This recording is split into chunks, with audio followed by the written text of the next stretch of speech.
Without putting the memory under too much pressure, a new series and a new decade now on BBC Two. Very strong language included. Hello, I'm Cheryl Lee, but in 1990, I was Laura Palmer. Welcome to the decade.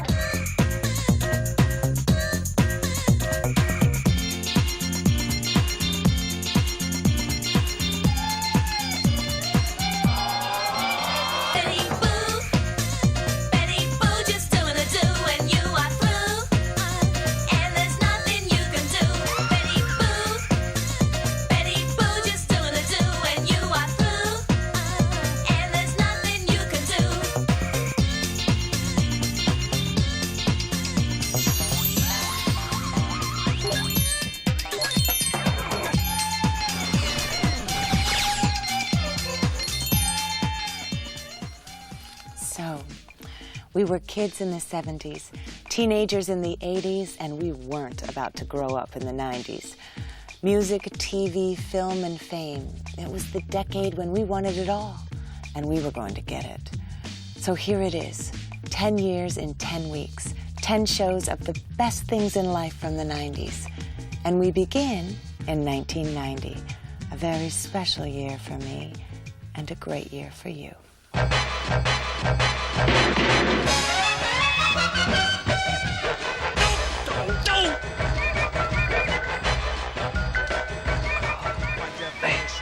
My definition. Magic. My definition is this. My definition. Expressed. My definition is this. My definition. Embodied. My definition is this. My definition. In 1990, I starred in the most talked about TV show of the year.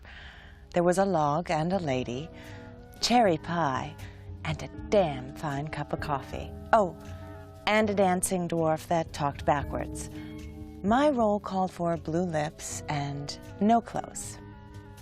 But I was wrapped in plastic. Welcome to Twin Peaks.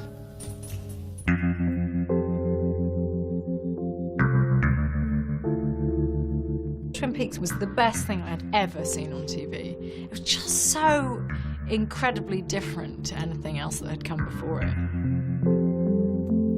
It became this cult TV show after one episode, and people were absolutely engrossed by it, fascinated by it, and if you weren't in that gang, you really felt like you ought to be.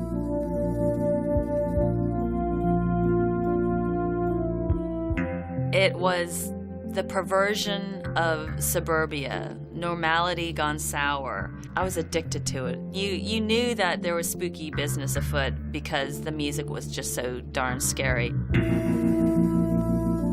I mean, everybody thought they knew what was going on. It's kind of like sex when you're 12, you know. You pretty much have an idea, vague idea, but then when it comes down to it, you know, it was a lot more involved than you thought it was. I remember thinking I'd like to do something truly subversive.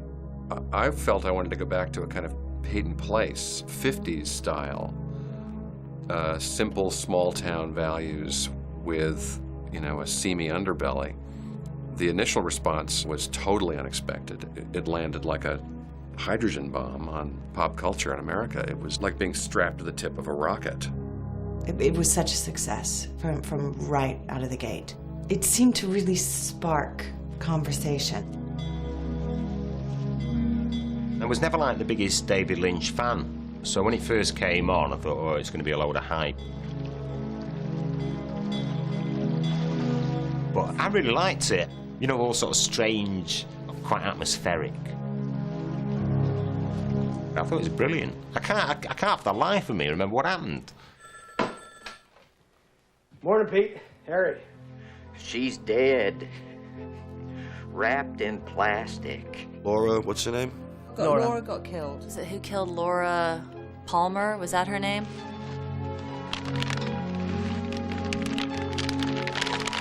Good Lord, Laura. Laura Palmer. David Lynch asked me how I would feel about being the corpse, put in freezing cold water and wrapped in plastic. I was actually thrilled because I had absolutely no experience whatsoever in film. So to be able to just lay there as a dead person was the best education I could have gotten. I felt like a silent sponge, just soaking it all up. It's the story of the life of a small town in the Pacific Northwest in the aftermath of the murder of their most popular young woman, the high school homecoming queen. And it reveals the network of secret relationships and intrigues going on below the surface of this small town. Begin with a murder mystery, everyday TV event, get everybody interested, and then start to play with their minds. Diane, 11:30 a.m., February 24th. Entering the town of Twin Peaks. It's 5 miles south of the Canadian border, 12 miles west of the state line. Never seen so many trees in my life. Special Agent Dale Cooper, the FBI. Lunch was $6.31 at the Lamplighter Inn. That's on Highway 2 near Lewis Fork. He had a fastidiousness about him, and a real love and joy that was sort of irrepressible. That was tuna fish sandwich on whole wheat, slice of cherry pie, and a cup of coffee. Damn good food. I think Cooper was best known for his particular affinity for coffee and cherry pie. I'm gonna let you in on a little secret. Every day, once a day, give yourself a present. Somehow, ordering a cup of coffee could be turned into such an extraordinary thing, because in the end, that's a miracle too, you know. It could be a new shirt at the men's store, a cat nap in your office chair, or 2 cups of good, hot, black coffee. Like this. A present.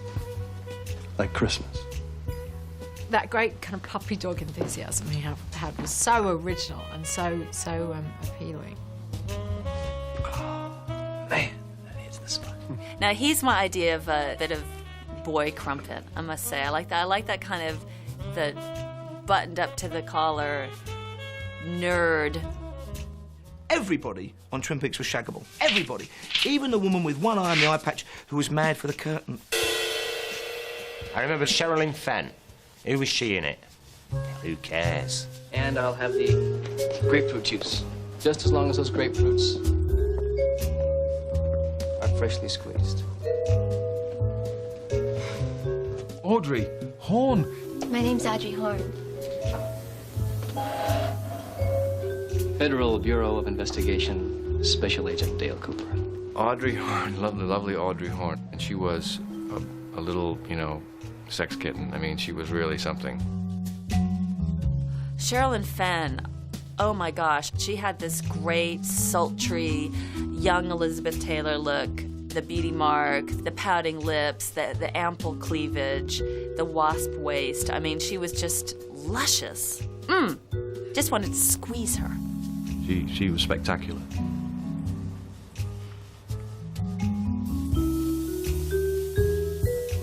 Well, we wanted Audrey to look like a kind of 50s dream, but with the mind of a completely perverse and dark and dangerous woman. I'm not shy. I was looking for a way to really nail Audrey as a character. One of the guys on staff had a girlfriend who could actually do this trick.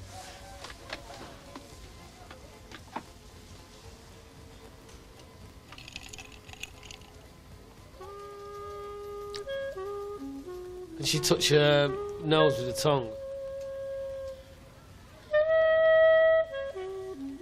Can she flick her tongue like that in some way? Can she roll it round?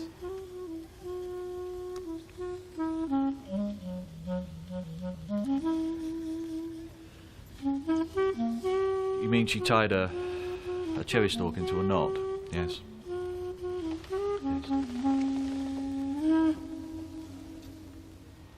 With her tongue? Oh my God. That would be popping the cherry, would it not? I think it would. Sign here. I think people tried to do that afterwards, and yeah, we failed miserably. I managed it once. I'm proud to say. And any suggestions that I tied it before I put it into my mouth will be strongly refuted. Who's the lady with the log? We call her the log lady.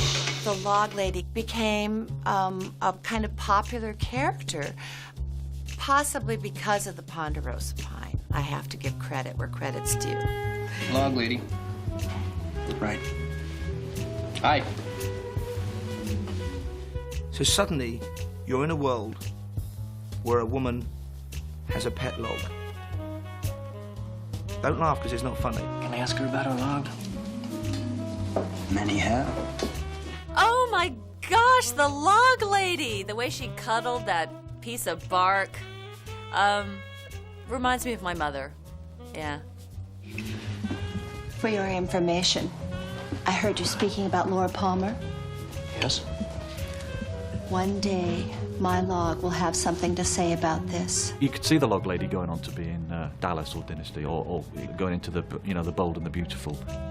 We used to say that the log and I never flew on the same plane, but in fact we did. Flight attendants would say, "Oh, excuse me, are you the?" And I'd say, "Yes, I am." And guess who's up above us? They'd go, "Oh my God, can we see the log?" It means a lot to people. Cooper's dreams were some of the most interesting and unusual sequences that have really ever been seen on television.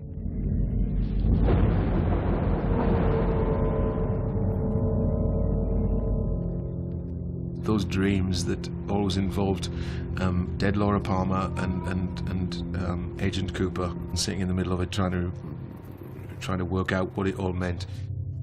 I personally loved that dream space room because there were no rules in that room. The show was so demanding, story-wise, that occasionally we'd end up with a loose thread in the middle of filming that no one could remember what it had to do with anything. We ran into these weird little cul-de-sacs. Then, David would, bring a midget in and we'd shoot our way out of it. I'm sure a dwarf. Yeah, there was definitely a dwarf.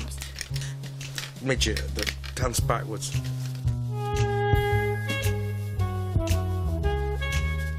Yeah. Yeah, sure. All that, Laura Palmer. Jag får jag någon först som arms. My arms went back. And that would carry on for about half an hour. So by the end of it, literally you would feel as if your mind had been melted, and you were no nearer finding out who had done it. Everyone thought that we knew who had killed Laura, but we didn't know. Even I didn't know until the very end. There were many possibilities of who it could have been. Who did it in the end? Her father. Leland Palmer killed Laura, but the manifestation of Leland's dark half was Bob.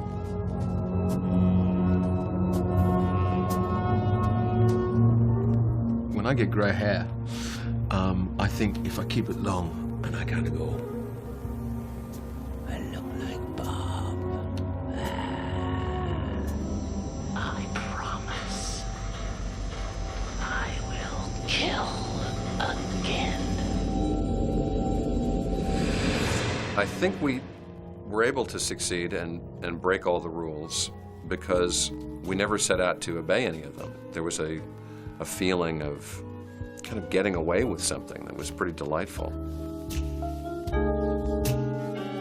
I think there's enough ordinariness on television and enough boring, obvious things that why not? Why can't there be that kind of weirdness and strangeness and tantalising quality? And so for me, I couldn't get enough of it.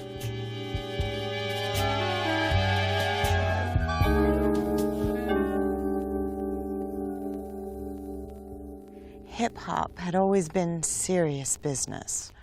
But in 1990, hip-hop went pop, and rap went bubblegum.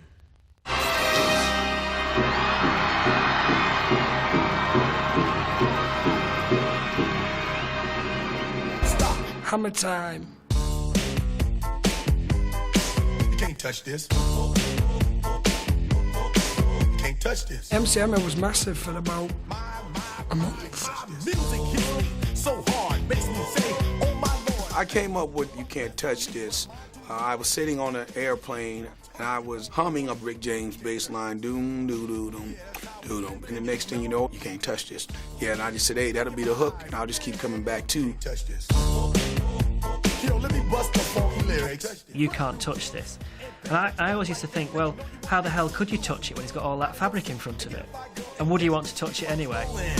Hold on, pump a little bit and let them know what's going on. Those big baggy pants, where it's kind of, it was either he was covering a huge schlonger, or it was the most appalling fashion. He could move more easily. Was it?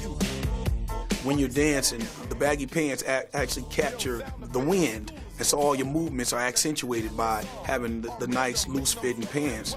And so that's how I came up with the MC Hammer look. I actually bought some Kexabays, you know, thinking that I'd look the rapper style, I'd be able to hang with the kids, and I'd just look like, you know, like the fat sidekick in the Arabian Nights. The bloke who's always losing his donkey or something. And the winner is MC Hammer.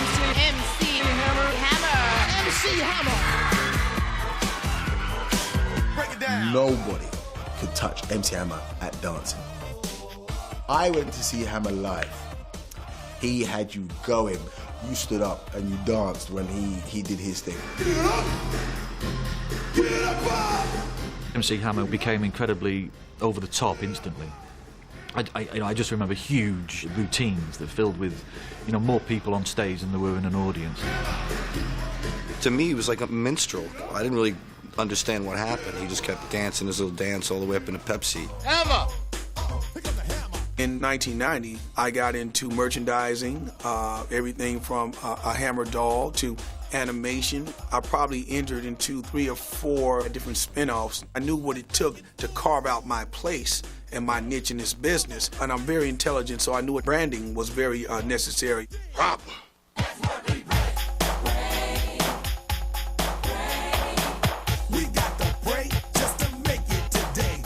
Lee's Hammer Don't Hurt 'Em. It's been #1 on the Billboard pop charts for 19 weeks. These figures are staggering for any album, but for a rap record, they're unheard of. Almost single-handedly, he's turned rap into the mainstream pop of the 90s. Up to that point, like hip-hop stroke rap had been like a very underground kind of form, and it's very, very political in the hands of people like Public Enemy. MC Hammer put it into the mainstream, didn't he? But he did that kind of process of blanding it out so much, wasn't it? You know, like watering it all down. Hammer wasn't really rapping as hard as the other rappers, meaning it wasn't as complicated. It was very simple, it was basic. And the fact that the records hit, I think most rappers felt resentment. They felt like I'm up here rapping my ass off, saying 30 million words, and Hammer comes with hits.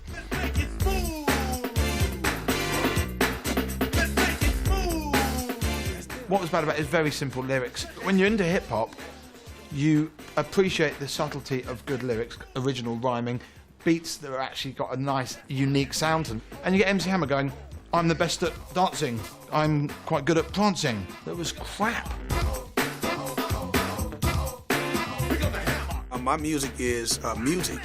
It's not only hip-hop and rap, but it's pop, it's R&B, it's any label that one chooses to place upon it. Music is a universal language, so who cares about credibility? Hammer came up on the spot, and then he brought me out on tour with him. As I was his opening act, I think my song passed his for #1.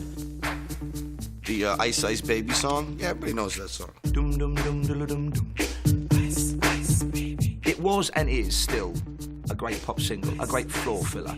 You put it on at a wedding reception, everyone's out there. It had that rap light feel. All right, stop, collaborate and listen. I sit back with my brand new invention. Something grabs a hold of me tightly, flow like a harpoon daily and nightly. Will it ever stop? Yo, I don't know. Turn off the lights and I'll glow. To the extreme, I rock a mic like a vandal, light up a stage and wax a chump like a candle. I loved Vanilla Ice. There was an aesthetic appeal to the man. You could actually carve honey roast ham on his jawbone. It was that sharp. Rolling in my 5.0 with my rag top down so my hair can blow. The girl is on standby, waiting just to say hi. Did you stop? No, I just drove by. Yeah, I thought he was quite cute, actually, Vanilla Ice. He's just blonde, Bleached, gorgeous. I think. Sean, very sort of Max like that. Yeah, haircut. Did you fancy him? Yes, I did. Yeah, I love that song. Word to your mother. When I was 19, I signed with SBK EMI, and you know they crossed my song over to the pop market. They fabricated an image for me, you know, the hairdo, the glittery pants. I was turned into a novelty act. And to be honest with you, I mean, back in the day, for the money, everything to me was about, you know, getting paid. I would have licked my mother's asshole for $1 million. This is the moment hundreds of hysterical fans have been waiting for, the chance to catch a glimpse of the wickedest rapper of them all. This is the man who's guaranteed to make any self-respecting teeny bopper go weak at the knees. His music is bad. Everything about him, he's brilliant. You're the best, Vanilla. Yo, people, this is Graham Magin with Vanilla's Fans for Thames News. 17 million records, the most sold rap record in history. If you listen to the lyrics of Ice Ice Baby, it says, Shay with the gauge, Vanilla with the 9, ready for the chumps on the wall. Chumps acting ill cause they're full of 8-ball. Gunshots range out like a bell. I grabbed my 9, all I heard was shells. And I got 14-year-old kids listening to this, and I'm this role model. You know, a gauge is a 12-gauge shotgun, a 9 is a 9mm gun, 8-ball is cocaine. You know what I mean? They pass me up, could run it all, I don't mean. And I felt fake, I felt used and everything, but I also felt rich. I didn't like the Ice Ice Baby, but I like the total rap. Yo, it's the Green Machine, gonna rock the town without being seen. Have you ever seen a turtle get down? Slamming and jamming to the new swing sound. He raps, the turtle rap. Go ninja, go ninja, go! Go ninja, go ninja! And then he came out with some really stupid songs afterwards. That's when I realised you've lost it. Girl, I keep thinking of how I feel when I'm in your arms, gives me a chill. And here comes this one song called I Love You. By your side. I hate the song. The song sucks. It's the worst song I ever made in my entire life. I'm ashamed of it. I could piss on that song and not even care about it, you know?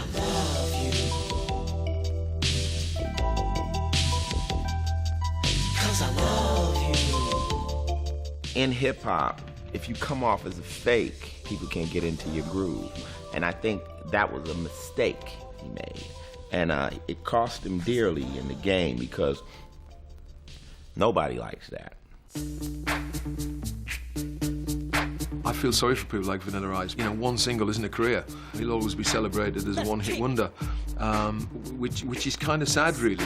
If people didn't try to hothouse these things and try and get them to, you know, sell millions all around the world in 5 minutes flat, then it would maybe last a bit longer. The whole thing took on a life of its own that was so big that I couldn't control it and I couldn't stop it or anything. I accept my past, I accept everything about it, and I'm just grateful that people now recognize what I've done for music. You know, what I've done is take hip-hop when it was dying, and I take it and I cross it over to a pop market. My record did it. So people are being grateful now. I sustained hip-hop music. I captured it, controlled it, had it in my palm of my hand, and took it to where it is today. Vanilla Ice didn't do hip-hop any favours, apart from, you know, some 13-year-old girls who thought Vanilla Ice was quite handsome. Basically what it boils down to is just being a sellout. I hate him. I think he's a prick. All right, stop. We're going to dance and have some fun. In January 1990, Vogue magazine's front cover featured the 5 faces of the 90s. They were the supermodels, and they were bigger than fashion. The chills that you spill up my back keep me filled with. So there was Christy, there was Naomi, Claudia Schiffer, Tatiana, Cindy Crawford, myself. There was Linda, Brenda, my mum, my Auntie Irene and my Auntie Lily. I don't know what made the supermodel so gosh darn super other than hype and just overexposure. They were the ultimate girl group. They're extraordinary looking women. I mean, they look like another species. Just a body shape that you just don't see on the streets. It was big hair, high shoes, and this sort of very body-conscious way of dressing. sexy and elegant and the bitch that rocked. You know, you walked into a restaurant and you know, people turned around. I grew up looking through Vogue, and that was a very special era where everyone just looked $1 million. The Vogue cover was shot by Peter Lindbergh for the turn of the decade, and it was a tremendous success, and it kind of, in a way, it was the first time they'd been photographed together as a group.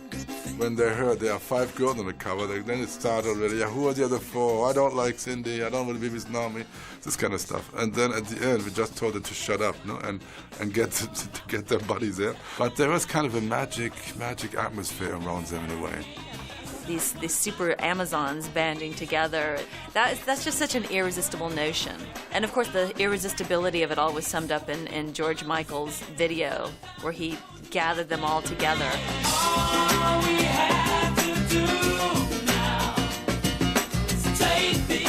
My hair was very frizzy, I remember, and I kind of wore this leopardy bathrobe, and it was in this rundown apartment.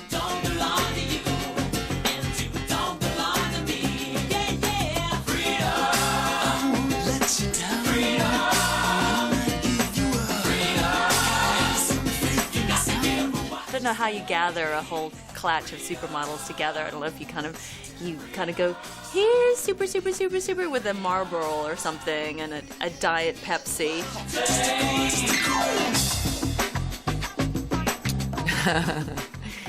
The body.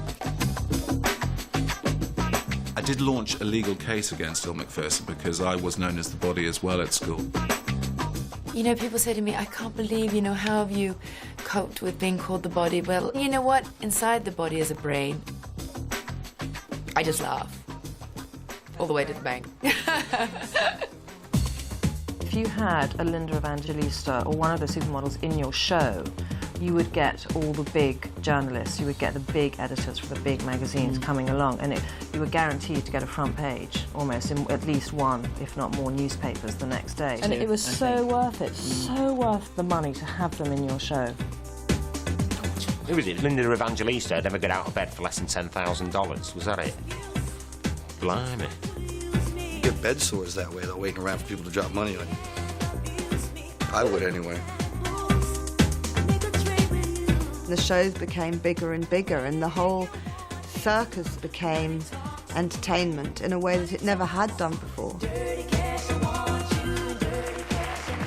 There was a period in the 90s where you were nobody unless you had a film crew with you, either reporting or they were doing a day in the life of. And I don't know why people ever watched them. They must have been so boring because it's really not that interesting. I mean, what always used to get me was the way they said, oh, well, it's such hard work. Oh, yeah, right.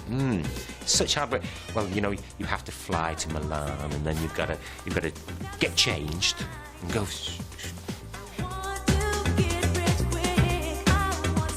Just imagine that, you know, tomorrow, Paris, then you have to sit down for 5 hours and people fuss over you. And then the big moment comes. You have to walk, turn around, walk back. It must be something for the brain. It must really, you must get headaches from that. Who needs a new supermodel? They were amazing. They were everywhere. It was like the new Hollywood celebrity.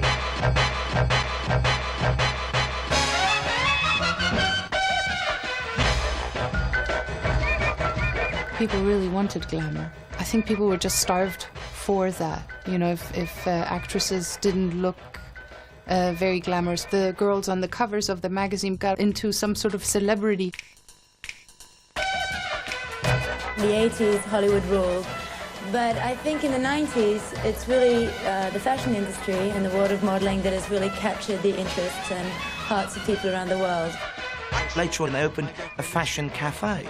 Now, that is a contradiction in terms, because these birds survive on having a lettuce leaf waved in front of them twice a day. Can you imagine anybody wanting to go to a place to eat because there was going to be maybe models or supermodels? So do you have any wishes for the girls, for Elle, Naomi, and Claudia? Yes, I wish for all of them simultaneously. The whole concept that anybody would go there is beyond my understanding, but they did. They did. And they were very successful. They made a lot of money. I mean, it was beyond ridiculous. Beyond ridiculous. I didn't think any of them were at all sexy, actually. I thought they were all stunningly beautiful, but not sexy. They were kind of stunningly beautiful in the way that antique furniture is. You wouldn't necessarily want to rub yourself against it. You just want to look at it. My definition. My definition. Car ads had always been all tires and testosterone. But in the caring, sharing 90s, ad land turned to the new man and the year's must-have accessory, a gorgeous child.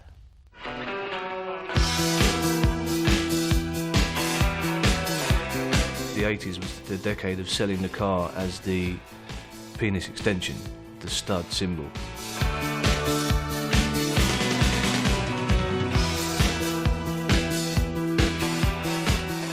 Suddenly in the 90s, cars were the new man. It was the new man. It was all soft focus, fuzzy. And cars became a safe haven in a very strange, dangerous world.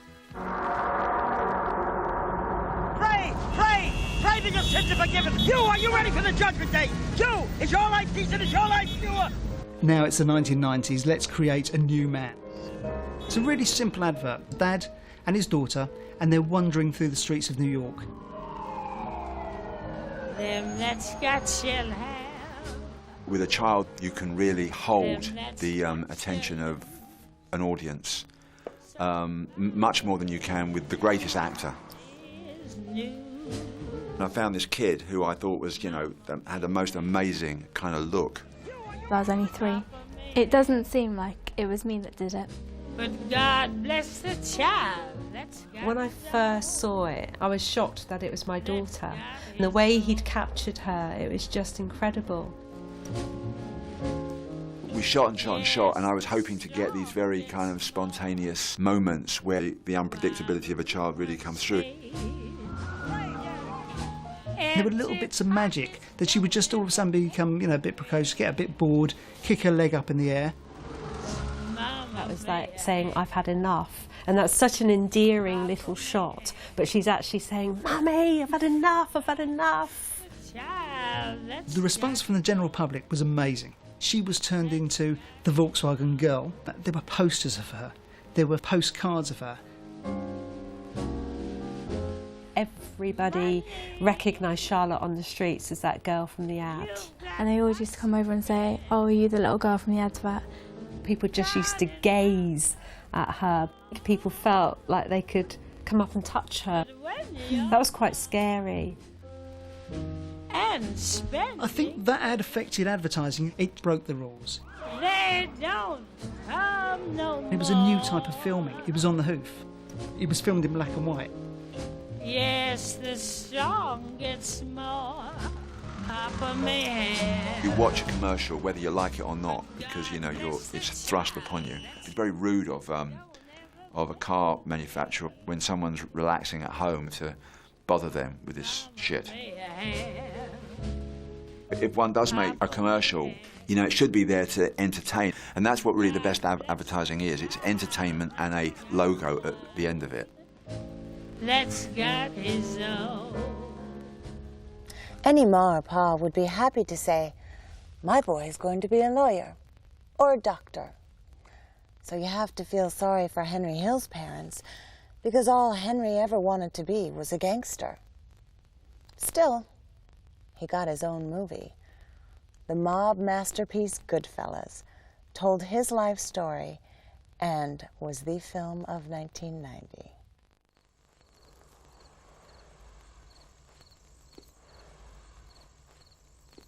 As far back as I can remember, I always wanted to be a gangster. Greatest opening line of any film. As far back as I remember, I always wanted to be a gangster. Did I see Goodfellas? It's probably one of my top 5 movies ever. My favourite film, I think. No, Inside Out, backwards. First time I saw it, I absolutely was just on the edge of my seat. I was just completely swept away. I thought it was a bore, I thought it was excessively violent and a bad movie, and I thought I was awful in it. It is the first time I've looked at a movie and been completely wrong. I know I'd go from rags to riches. To me, being a gangster was better than being president of the United States. Never rat on your friends, and always keep your mouth shut. It meant being somebody in the neighborhood that was full of nobodies. Oh, you broke your cherry. Hey, Mom, what do you think? You look like a gangster. I wanted to do a movie about a little guy in the mob, not a big godfather, not a king. I came across Henry Hill, and this guy was perfect. He was articulate, he was smart. With Henry, we had someone who could tell us what their lives were really like. I got a phone call from Nick. I thought he was kidding. You know, I mean, Scorsese, you know, Mean Streets, Raging Bull. I thought he was actually kidding. You know, and he wasn't. You know, I mean, I was blown away.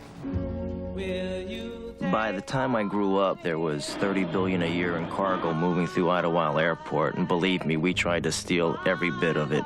You might know who we are, but we know who you are. You understand? Yeah. What kind of people are these? What do you do? I'm in construction. It was so accurate. I mean, it was scary. I mean, I sat there in amazement, you know, to see a life up there, you know. I was on the phone with them while they were, you know, shooting.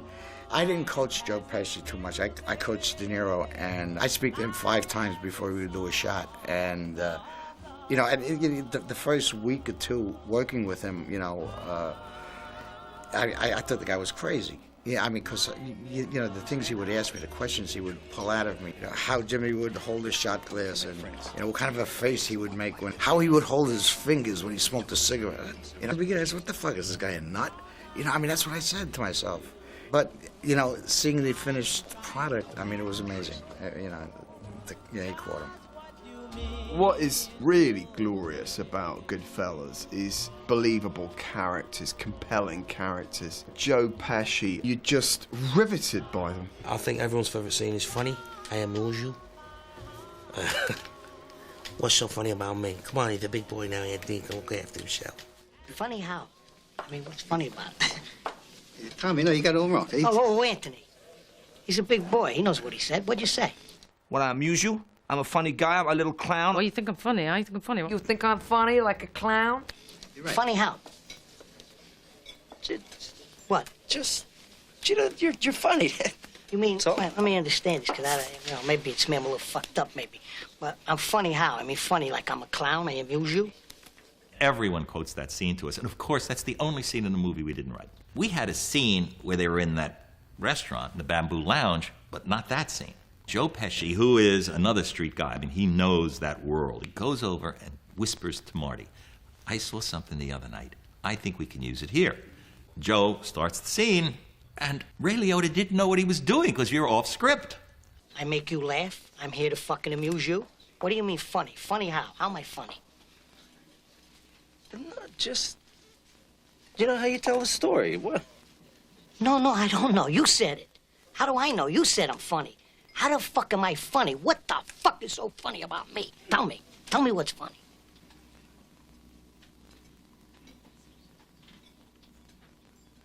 Get the fuck out of here, Tommy. You motherfucker! I almost had him! You stuttering prick here! I've met a lot of people who are in that world, and when I'm introduced to them, hey, you wrote Goodfellas, I know you, yeah. And then they'll call, hey, Louis, come over here, tell them that line. And then their guys will come out, big 400-pound guys will come out, and they'll do all the lines for you. But it's definitely up there. It's probably the top 5 quotable films. People tell me they've watched this film 100 times, 150 times. And of course, when they come up to me with some kind of a line, my finish to it is, now I gotta turn my back on you. His name was Paulie Cicero. He was the boss. He was a very potent, very, very powerful man who only had to look at people and stop them dead in their tracks, and sometimes really dead in their tracks. Listen, I ain't gonna get fucked like Gribbs. Understand? Gribbs is 70 years old and the fucking guy's gonna die in prison. I don't need that. I'd never played someone with that lethality before. Usually I know how to play a role the minute I read it. This is one of those rare times when I had no idea, no clue. And I was so depressed. I said, I'm going to make a fool of myself. I'm going to ruin that great man's movie. And I'm checking myself in the mirror, and I happened to look in the mirror, and there was a look in my eye that frightened me. And I got it. You understand what I mean? What's your name again, honey? I didn't hear your name. Tell me your name. You're not listening to me. So. I want to talk to you about Jimmy. You got to watch out for him. He's a good earner, but he's wild. Takes too many chances. No, I know that. I know Jimmy. That was Paulie. You know, I mean, that was Paulie. Paul Sorvino, he's fucking great in that movie. Don't make a jerk out of me. I tell you, I told my own kid. Paulie, why would I want to get into that? Don't make a jerk out of me. Just don't do it. So I'm warning everybody. Everybody. Could be my son, could be anybody. Gribb's got 20 years just for saying hello to some fucker who was sneaking behind his back selling junk. I don't need that. Ain't gonna happen to me. You understand? Uh-huh. You know that you're only out early because I got you a job. Yeah. And I don't need this heat. Understand that? Uh-huh. And you see anybody fucking around with this shit, you're gonna tell me, right? Yeah. That means anybody. All right. Yeah? Yeah. And that slap, you know, was totally unexpected. It surprised me. I didn't know I was going to slap him. He didn't know I was going to slap him. Felt bad about it later, and I apologized to him. He said, no, it's fine. I had done 3 tiny things in movies, 1 or 2 lines in here. Now I'm improvising with De Niro and Pesci and Scorsese's directing. That kind of spoils you, you know, when you work with people like that. There's a poker game going on with De Niro and Pesci and Ray Liotta and some of their other cohorts. And my character's Spider, who's a young kid, maybe 18, who's working for them. What am I, a mirage? What? What? Where's my fucking drink? I asked you for a drink. You wanted a drink? I just asked you for a fucking drink. No, I thought you said that you were all right, Spider. No. What do you got me on a fucking pay no mind list, kid? I thought I heard someone say something. Spider. I thought it was Henry. No, you're a fucking mumbling, stuttering little fuck. You know that? And what's terrifying about Goodfellas are those scenes when you think, in a minute, Joe Pesci's gonna go. You want a drink now? I'll bring it for you. Yeah, well, give me a fucking drink. Move it, you little prick. You walk like fucking Stepin Fetch'em. Everybody else, you'll fucking run. Run for me, you prick. Dance. Dance the fucking drink back here. Hello, prick. Hey, what's that movie that Bogart made? Which one? The one where he played a cowboy. Only the one. The Oklahoma Kid. Shane? Oklahoma Kid. Shane. Oklahoma Kid. That's me. I'm the Oklahoma Kid. You fucking farmer. Dance. Come on. Dance. Yahoo, you motherfucker. Come on. Come on, you.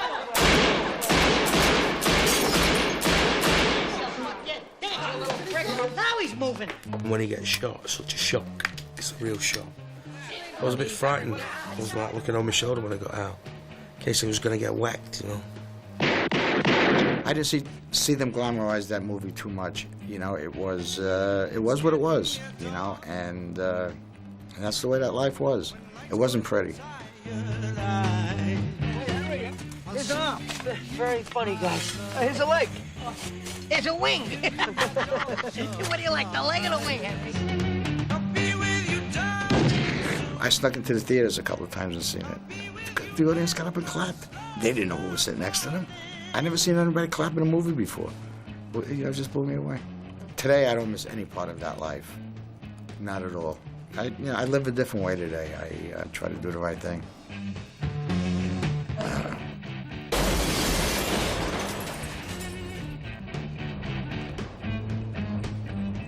Every year has its dance. Some, like the twist, are for everyone. Others, like this one, should only be attempted by the gifted few. Strike a pose.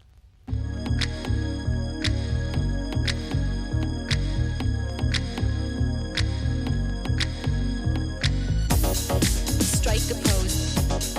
I don't know how this dance came about, but it looked like somebody just tied a Stretch Armstrong toy and let it go, and it just went. And they thought, a dance. This, ladies and gentlemen, is voguing, a form of dance that has its roots in Harlem. Voguing is an attitude, a style. It's A kind of institutionalized showing off. It's just so theatrical. And the energy, it's just terrific. And I had never seen anything quite like it. And I'm Connie Collins, News 4, Manhattan. The people who originally did it were these fabulous homosexual gentlemen who were extremely limber. Was it New York? The gay clubs of New York. Strike a pose.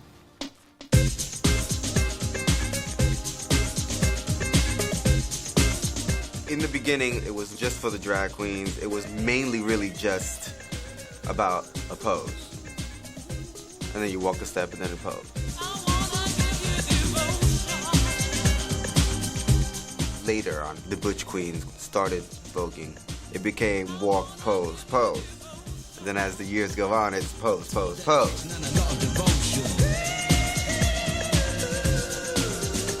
No more walk.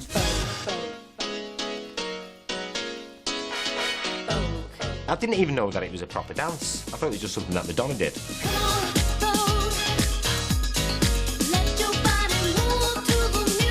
Madonna always seems to stay in touch with what's going on the streets.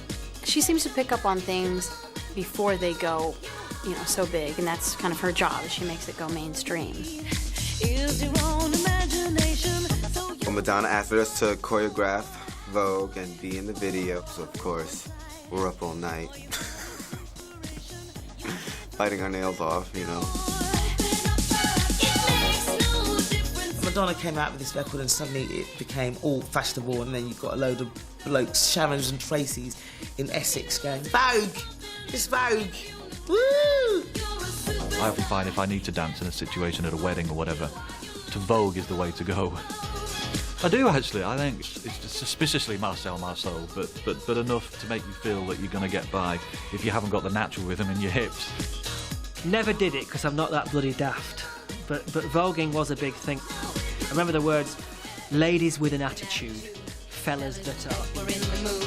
Don't just stand there, let's get to it. Strike a pose, there's nothing to it. I'm trying to remember the actual lyrics, but we made up our own lyrics. Greta Garbo and Monroe, Dietrich and DiMaggio. Marlon Brando, Jimmy Jean, they had each other, they were flaming queens. Grace Kelly, Harlow Jean, picture of a big drag queen. They had style, they had grace. Rita Hayworth gave good face. Don't just stand there, let's get to it. Pick your nose, then stop and chew it. Gross.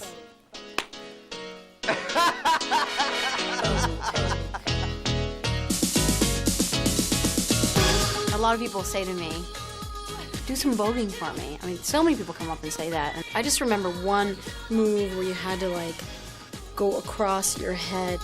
It was kind of like taking a yoga class where they say, no, it's, further with your arm that way. Hats off to Madonna for actually looking quite attractive and sexy and talented while she did it, because really it is a fantastic shortcut to looking like a complete twat.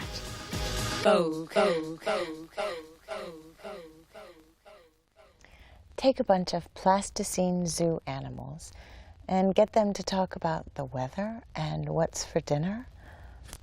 Who'd have thought that would win an Oscar? But it did. Sound running when you're ready. I'd like to live somewhere a bit hotter. I don't like getting rained on, and I don't like being cold. And I find that here I often get rained on and I'm often cold. Britain has won 2 Oscars this year. Film producer from Bristol, Nick Park, won the prize for Best Animated Short Film. I made this 5-minute film called Creature Comforts, where we went out and interviewed people, just like Vox Pop interviews, like on the street, and actually put those words in those animals' mouths. Where I would like to live and to spend most of my life, in a hot country.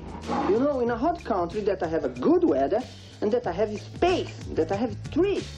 This country too bloody cold, I want the heating up all the time. Too cold in this country. I miss the forest of Brazil. He said, I need space. Something about space, I think it was. You needed space, and I needed the fresh meat. We are not, vegetarian, and we don't like potatoes. We like meat, and we like fresh meat. What a great idea, interview a normal punter and then animate it. Just inspired. We have here all the Creature Comforts stars. I love this one. Now, this is the Jaguar with the Brazilian voice.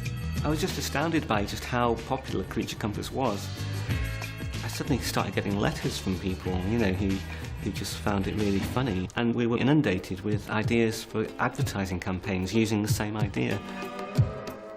It was the Titus, weren't it? And his lips are not enough for more. And his little hands were going, Oh, it's good to come back into a warm flat after you've just done a run, and it's always nice to come into somewhere warm if you've been freezing to death outside on a 10-mile slog. Everybody seemed to like the advert, and they all said the tortoise face is definitely you. After a while, people started doing tortoise impressions and asking me to do, say off and honourable and go like that. They should be sort of fairly modern in design, and they've got to be easily turned off and honourable. Hello, I'm from Animation. I'm a really cuddly creature that you're going to fall in love with me. It's cold in here, isn't it? I'm a very busy person, so I have to have everything just as I need it. I used to do the washing up before we had a dishwasher, and it took an hour and a half. It was hellish. Yes, yes. When one of the neighbours said, I think I've just heard you in my lounge. And that was the advert on the television. These days we don't fight about it. We used to always argue about who was doing the dishes. The first time I saw it, I was completely spooked by it. It's just weird hearing your own voice coming out of these funny animals. So we spend our time arguing about other issues rather than who does the dishes. The advertising world is filled up with puffed up and pontified parasites, but every now and again they will feed off true genius, and those little creature comfort ads were and still are true genius. It just became like a phenomenon overnight, really. People found they could relate to them, and sometimes the animals themselves were getting fan letters, and Anne Frank became a celebrity. It caused a good laugh in my local pub when the advert first went out. I had beautiful young ladies coming up asking me for my autograph, but unfortunately it was for the mothers. You know, my mother's your biggest fan. She's in Rochdale and she'd love your signature. She's got a tortoise on the mantelpiece. Oh yes, we were celebrities, weren't we? Oh yeah, but at least for two streets away we were famous. Oh, famous, and we milked it. Yeah. Well, everybody see we've got a dishwasher. Make others, yeah. Well, we got it flaunted. It was advertising, wasn't it advertising fuel or fires or something? Was it British Gas? British Gas, was it? Gas? For all your creature comforts, Heat Electric. People couldn't remember what it was advertising at all. In fact, they thought it was definitely gas, in fact. They were definitely gas adverts. Doing the adverts has changed my life because I get people that I hardly know coming up to me and saying, this is Frank the Tortoise. And, you know, it's made me feel wanted. Magic.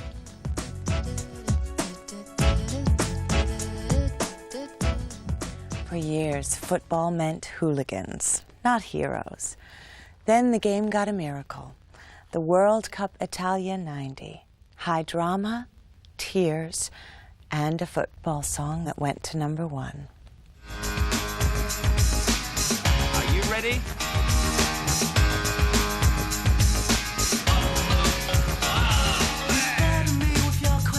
Beautiful when there's a World Cup on it. It unifies the country. Everybody wants them to win. They won't.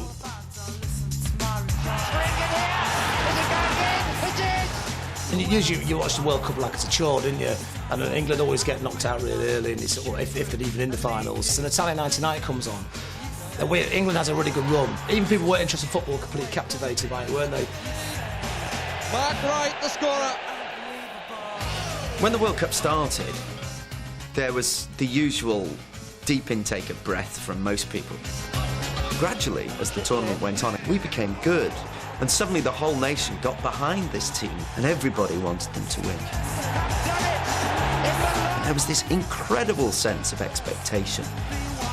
Never a more vital penalty for England. It's all square! I'm so pleased for everybody. I wish I was home, because they tell me everybody's dancing in the streets. The 1990 World Cup was a real turning point for football in this country. It put it centre stage in terms of pop culture, and it suddenly became cool, not least because of New Order's theme.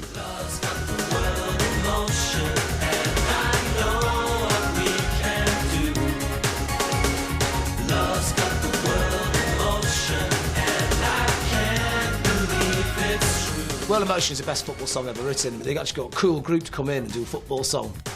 It captured that summer, and it captured that moment really, really well.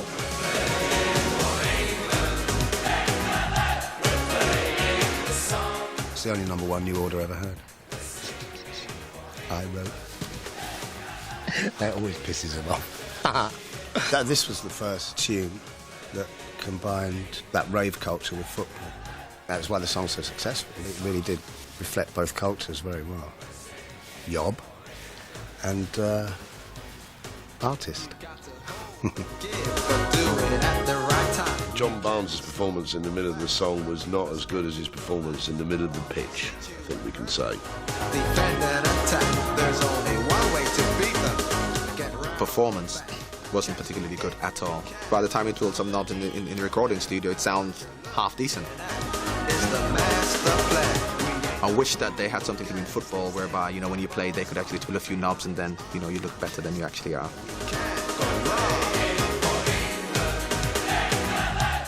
Hi, the name's Lynam. Des Lynam, licence to thrill.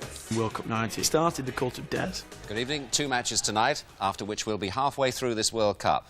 Just another 20 days to go, really.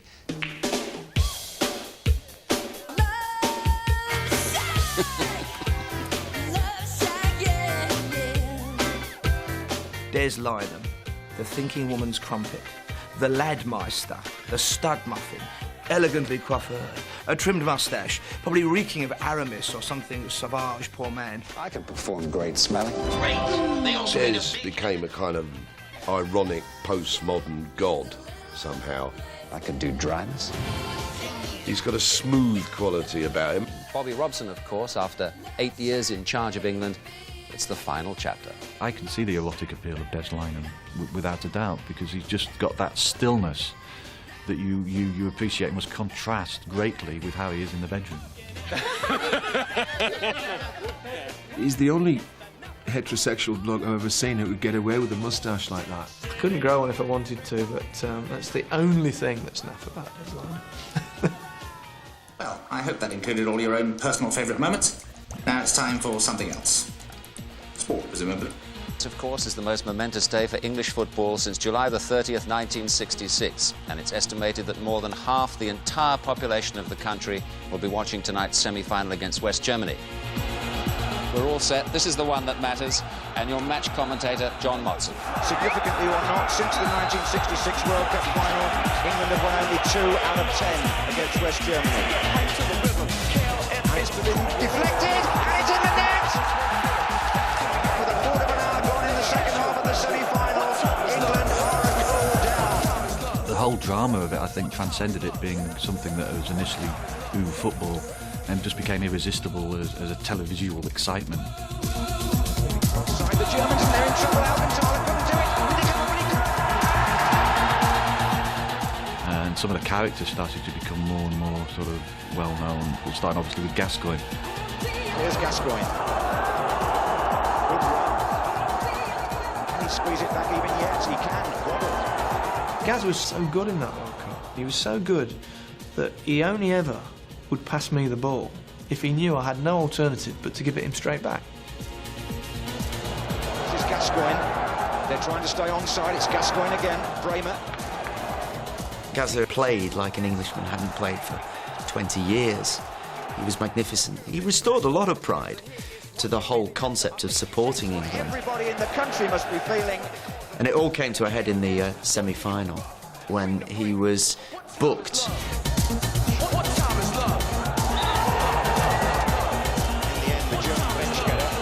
And Gascoigne's last challenge. Oh dear me. He's going to be out of the final if England get there. But that was it then. Gazza was going to miss the final when we got to the final. If we got to the final. And he just lost it. Completely lost control. And I think the whole nation, the whole world even, felt for Paul Gascoigne for those 2 minutes. You could see the tears welling up in his eyes like a kid in the playground who's just popped his ball. And Gary Lineker just drifted across unknowingly into the camera's vision.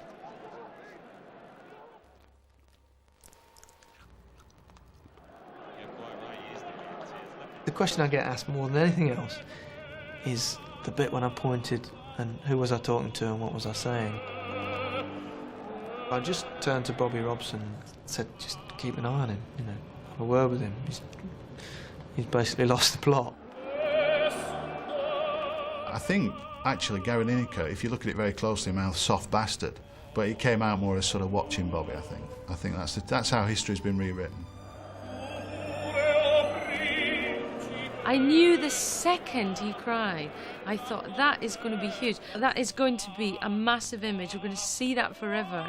It wasn't even just a bit tearful. He just sobbed, and his face was so red. He was just like a little boy, and it was so moving. The photograph that came out of the World Cup was this very powerful image of Gascoigne, but it was a brilliant mixture of patriotism and poignancy for all of us. It summed up the whole tournament.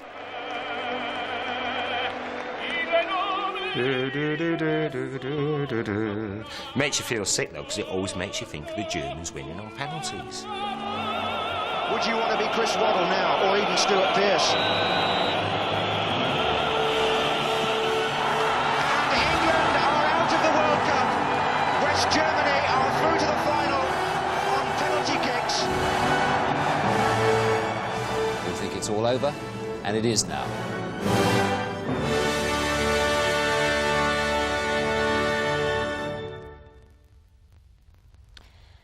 Have you ever sat and counted the minutes, the hours, and the days since your loved one left you? Sinead O'Connor did. And it was precisely 7 hours and 15 days.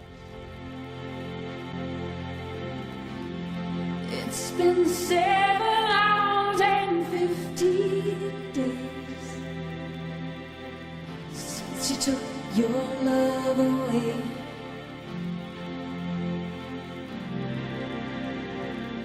I go out every night and sleep all day since you took your love away. When the tape came to me, I was completely blown away. Since you've been gone, I can do whatever I want.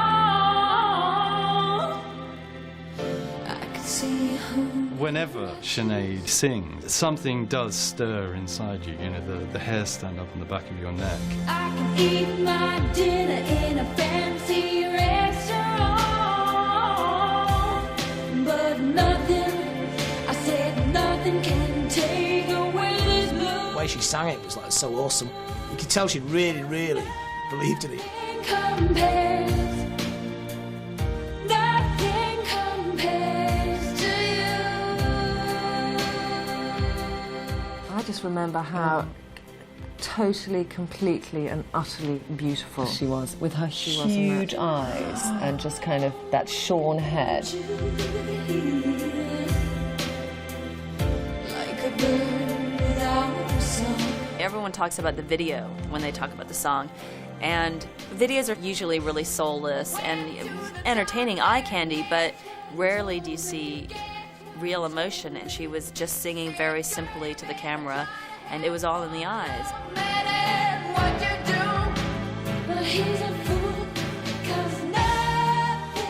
Video was fantastic, particularly at a time when you had all these kind of, you know, nutty, over-the-top MTV stuff. Then you had a video that had the bravery and the clarity to be really simplistic, and that is so effective.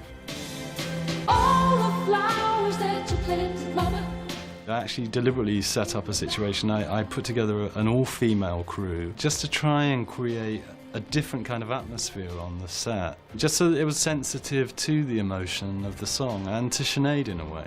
I mean, having said that, in between takes we were all dancing around to really loud reggae dub music and smoking Mary Jane.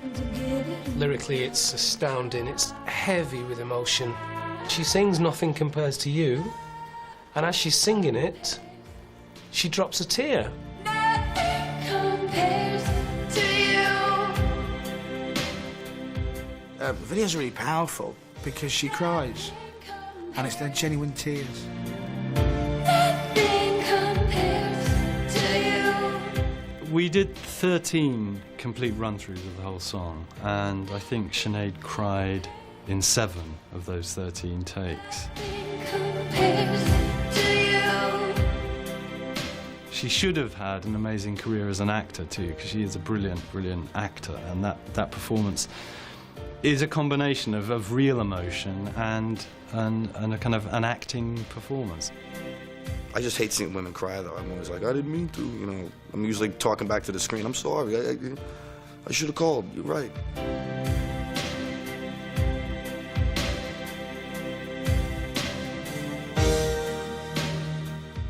Before 1990, cartoons were for kids. Looney Tunes with lovable characters. Then cartoons grew up. They got real. They got Bart.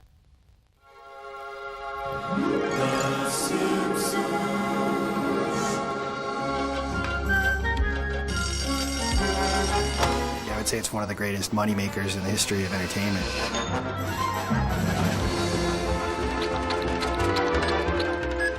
When I read the first script, I just thought it was real. I knew it was going to be really good.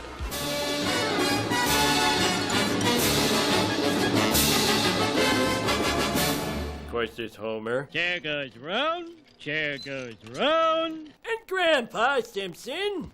Oh, Chew, what do you want? Krusty the Clown. True story. Groundskeeper Willie. We've got work to do.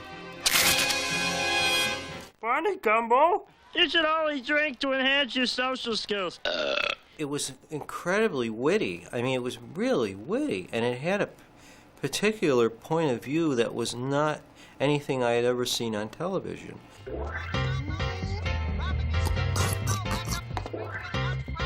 The truth about American families. And the truth is not pretty. The Simpsons is the greatest television program in the history of the world. It's just got everything. Any episode will make you laugh out loud 4 or 5 times. It has subplots, it has analogies to great moments in cinema history. Stick around, Mr. Bond. Things are really starting to cook. It has fantastic subtlety. And if you don't get the subtlety, it doesn't matter because there's slapstick involved. You can watch it as a 5-year-old kid and like the little colourful characters running around, or you can watch it when you're about 45 as a pastiche of like modern life, all the little in-jokes and the piss takes of contemporary culture, which The Simpsons kind of chuck in as well. This Friday, we're going back to the woods and we're going to find that alien. What if we don't? We'll fake it and sell it to the Fox network. They'll buy anything. Now, son, they do a lot of quality programming, too.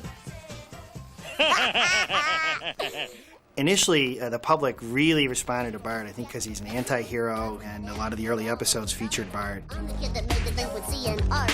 Last name Simpson, first name Bart. I'm here today to introduce the next phase, the next step in the big Bart craze. I got a dance real easy to do. I learned it with no rhythm, and so can you. Bart was such an excellent little kid because you kind of know that Bart would have a fag or something given half the chance. And he was a complete antithesis to the normal, sweet, all-American kid. Jingle bells, jingle bells. Bart! Why are you doing that? I don't know. Bart's practical jokes are great, aren't they? Telephone. Bart Simpson calls up the bar. Hello, is Al there? Al? Yeah, Al. Last name Kaholic? Alcoholic. Is there an alcoholic here? Ivana Tinkle? Ivana Tinkle. My crotch. Hey, is there a Butts here? See more Butts? I'm a stupid moron with an ugly face and a big butt, and my butt smells, and I like to kiss my own butt. But then it cuts back to them going,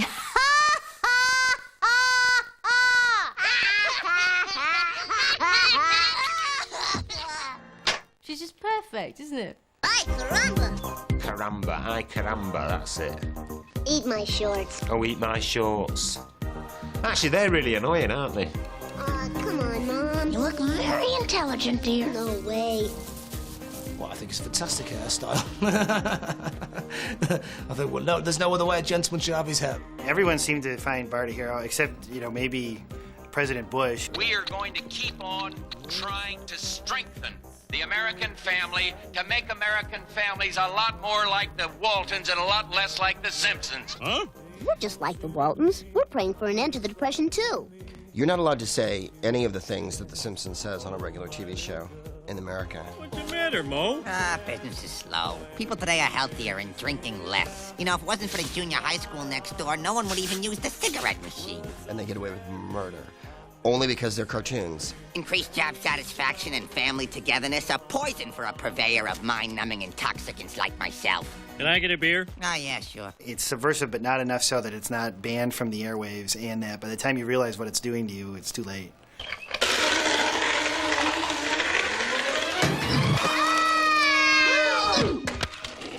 Oh no, he's hurt. Bad. Let's get out of here. Bart Simpson is the only voice I can actually do.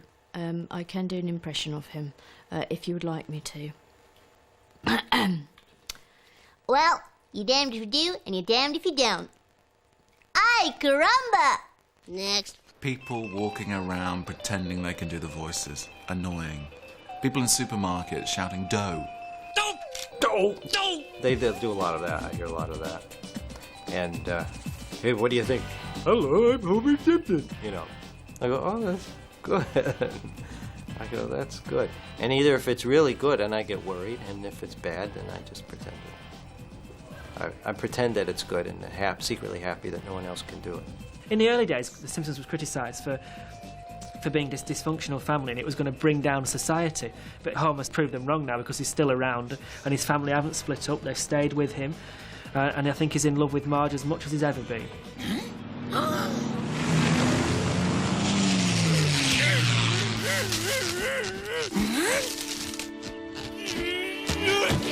What in the world? Rosie. The Simpsons is now the longest-running primetime sitcom in the United States, and its ratings are increasing. Simpsons are hot, and they're still hot. To be able to keep that thing that good and that interesting for so long, that's not easy. I still see, Simpsons T-shirts, and it's so funny to walk past somebody who's got a Homer T-shirt and go, I wonder if I should blow his mind. And I go, shut up, Homer. Keep walking.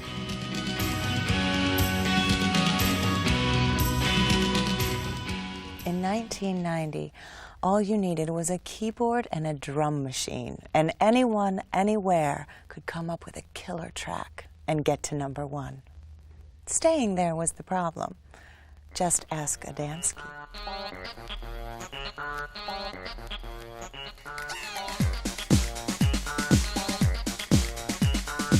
Adamski was a tracksuited, thin, white duke, acid house nutcase who actually turned out to be a really talented musician. I was into acid at that time, the whole boop, boop, boop, boop. And we used to go to the raves, and Adamski was big. Adamski was a club DJ, and he was a bit of a man about town, bright hair. He had interest in hair. Well, my act was just me with a keyboard and a drum machine and a number plate with my name on it. So I was just like a nerdy man pressing buttons, really. With an act like Adamski, it was very, very simple, not a lot of style attached to it, and it wasn't that TV friendly. The first time I did Top of the Pops, they got these 2 Legs & Co dancers out of cold storage and put them on stage with like little trainers with tinsel wrapped round them, and I was a bit distressed about it all. Adamski came out with this fantastic song. Oh my gosh, the bass line. Dun, dun, dun, dun, dun. Wicked tune. That's one of the songs of the 90s for me. So you want to be free. One of my favourite dance records ever. It had a really funky, fat beat. The second single was Killer, which Seal wrote with Adam. I don't think anyone realised it was going to be such a huge hit.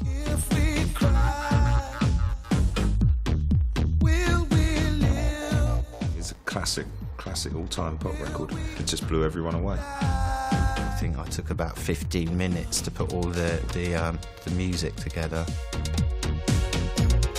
I just used to have loads of instrumental tracks that I used to rearrange, and Seal had a kind of song that he'd written that just happened to fit onto it. A lot of music happens by accident, really.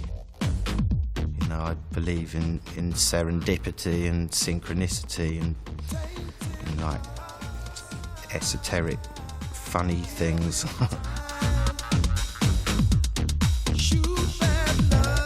Seal, we had a second element. Suddenly there was a new dynamic to it. You had a front man, very tall, very, very good looking, loads of charisma, loads of style. He had a look like nobody else at the time. Seal, fantastic voice. Arguably the best voice that's come out of this country in 20 years. You know, brilliant voice.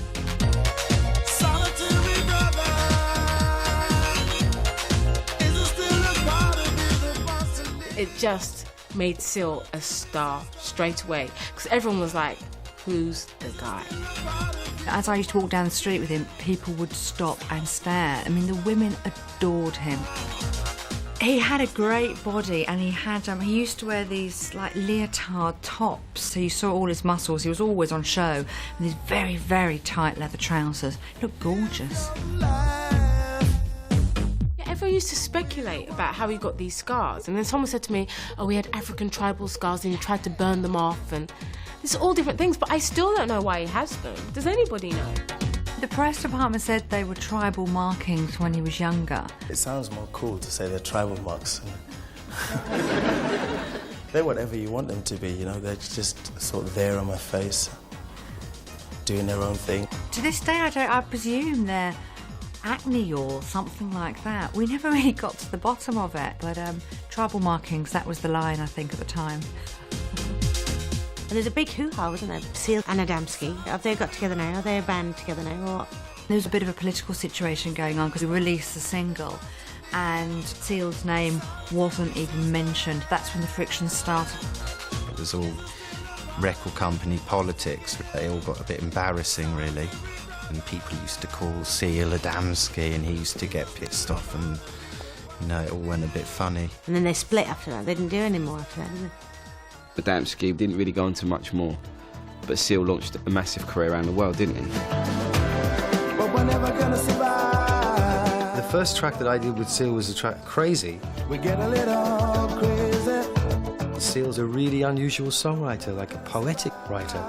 That record just sort of hit a nerve, and it was on everywhere. The winner is Seal.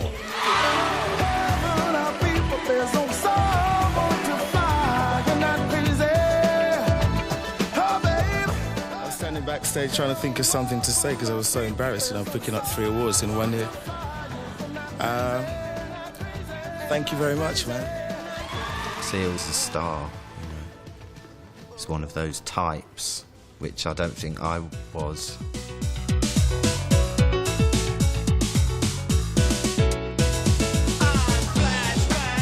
I went on, sang a song which was a bit terrible, really.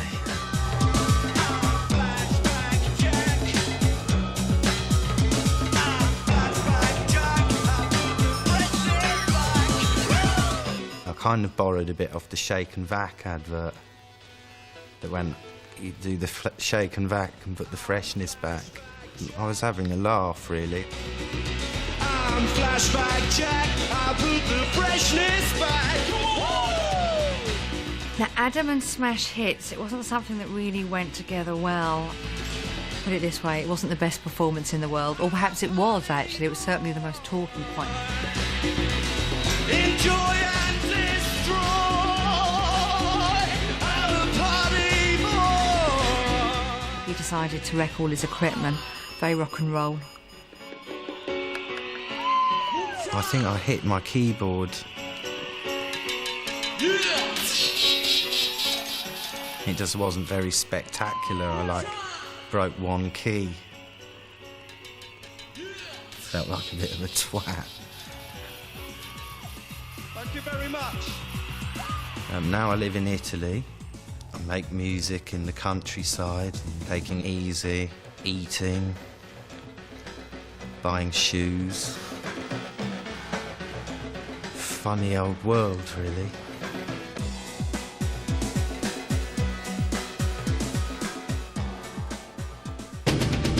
Sand, sea, tits, chest hair, silicone. Incredible tit jobs. I mean, it had to be the breasts. It's breasts. It's breasts. Legs. You know, I was on the #1 show in the world, and I was part of that. Some people stand in the darkness, afraid to step into. We actually broke a lot of records. We became the most watched series in the history of television. Somebody with the edge of surrender inside. Don't you worry, it's gonna be. When the title started rolling, you think, I'm watching this, and I'm going to watch this till I die. I'm always ready. I won't let When you're channel surfing and you pop on Baywatch, the music grabs you, the color grabs you, the blue skies outdoor nature of the show grabs you, Pamela Anderson's body grabs you, and you're hooked for life. Did I ever watch Baywatch? Yes. Didn't we all? I thought it was a good program, Baywatch. You know, it was kind of one-handed viewing material, wasn't it? It was just a major surprise that kind of, you know, at that time of day, tea time, ITV, we were seeing kind of, you know, soft porn, which previously had been unavailable in the United Kingdom. Before that, the only kind of beach show that we had was Seaside Special with Peter Powell. Julie, Cheryl, have a nice day. Thanks a lot. Personally, it's too weak a titillation for me to enjoy. If I'm going to see something like that, I'd rather see something hardcore now. I've got a blitz off Tower 14. Multiple victims caught in a rip. The idea that those model-like women would be capable of life-saving you is completely ridiculous. And also, when they were saving their lives, they were never very far out in the water. They were always quite near the edge.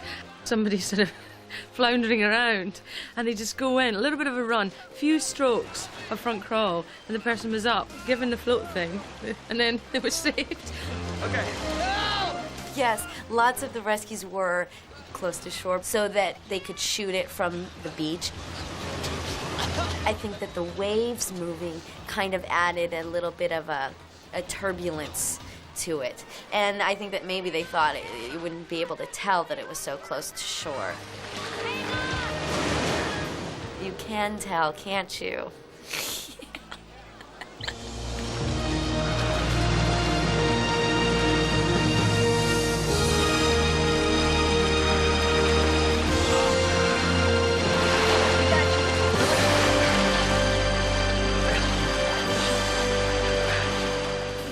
I'd definitely drown on that beach. Oh, Pammy! Pammy!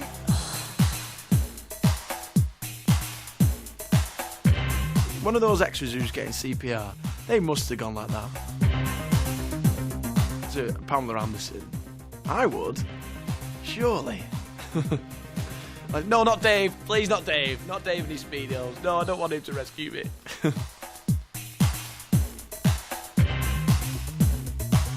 The very first time I met Pam in an audition, I asked, do you mind wearing a one-piece red bathing suit 90% of the time? And she said, if I could, I'd be naked. What did Pamela bring? Well, Pamela brought a lot of things to Baywatch. You couldn't ask for a more voluptuous, beautiful woman at sunset on a magic hour on a beach to roll around the waves with any of our good-looking lifeguard stud guys. So, yeah, she was definitely our icon, and her breasts were wonderful. It sounds like I'm speaking from personal experience, doesn't it? I will tell you one thing about Pamela, and that she never had pubic shorts, ever. That always used to slightly kind of, you know, distress me. I'd always worry that there'd be some sort of trellis work appearing. Because they're tufting, Forest Garden kind of... They of... were very high cut, but there was always immaculate. Not even a whiff of stubble. No, although if it was a whiff of stubble, that would be... doubly worrying. Very, very, very unpleasant. Maybe the sea breeze just carried the whiff away. Summer! Hi. I'm CJ.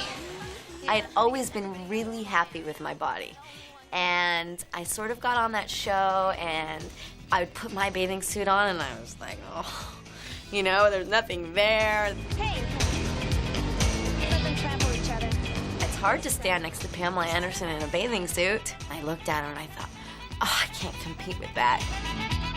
I went and got breast implants, and then all of a sudden I had these big, gigantic boobs, and I thought, oh, what am I gonna do with these? It was hard for me to maneuver around them. I didn't know what to do with them. They didn't look right on my little body. So is it true? Jimmy, we need to talk. So then I went back to the doctor, and I said, okay, I made a big mistake. Take these out. Help me get rid of them. When you feel self-conscious about not feeling good, your day is ruined, especially out there on the beach in your shorts. So what's your name? Kelly. See those binoculars, Pete? Yeah. Those are magic binoculars. I've never been, body boy. I'm not the six-pack and, biceps of a Greek god. I don't look like Zeus. In fact, first season, they called me the doughboy. Let's bring the doughboy out, I could run it out. I even cheated in the second season of Baywatch. I'd oil me up to make me look better. I would paint in abs. I did everything I tried, man. It was brutal. It was brutal. That aspect of the show was not fun. David's problem was thin legs. He was really conscious of his thin legs. And I said, David, come on. People like to see somebody with an imperfection. David Hasselhoff, tall bloke, but a fat bloke. As soon as you hit about 30, you get the little balcony over the jeweller's shop. You can't do anything about it. If there was an Olympic event on sucking your belly in, David would have won the gold every year. I used to tell him, David, breathe. Good, Margaret. Well, we did focus groups on Baywatch for about 5 years, and we were surprised to learn that the #1 audience were women, 18 to 34, not men. Why? Because most of our lead characters were strong, independent women who were heroic, who were saving lives, who were equal to men, and women like that. So we feel that we actually furthered the women's movement. We didn't detract from it. Women will enjoy Baywatch as much as men because it's got such integrity.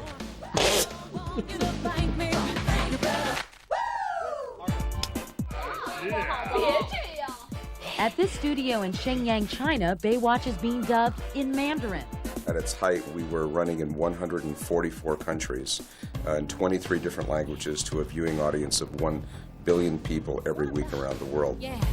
I suppose in some way it is a work of genius because they've captured the imagination and the groins of half the world. You talk of global conspiracies. Baywatch was a kind of global conspiracy because they worked out that it doesn't matter about the plots, it doesn't matter about the acting or lack of it, it doesn't matter about the dreadful scripts. All that matters is the flesh. If you recognize this dog or its owner, would you please call Baywatch headquarters? It was a great gig. Look, I have no doubt in my mind Baywatch could be a hit again. We're getting ready to do the Baywatch reunion movie. For Baywatch, the next generation, who knows, could go on forever. I'll be back.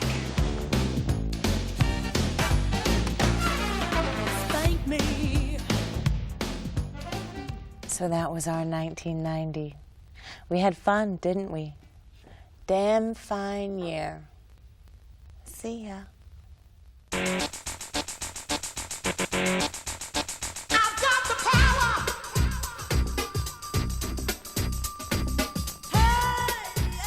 1990 saw John Cusack team up with Angelica Houston and Annette Bening, trying to outsmart each other in the movie The Grifters, and that's coming up next on BBC Two.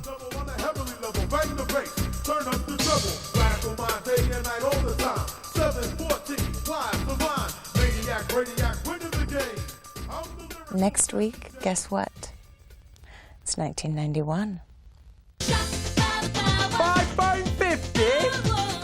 Taking the top of the penis and you, oh my god! Candy floss twat that everybody thought wasn't me. Anytime I saw them live, he always screwed up the song. One of the best looking in the world, but he had a tale to tell when he played his horn. A fat, overweight Italian man in a boiler suit. I can't get in the canoe. It's got to be a screaming, baying,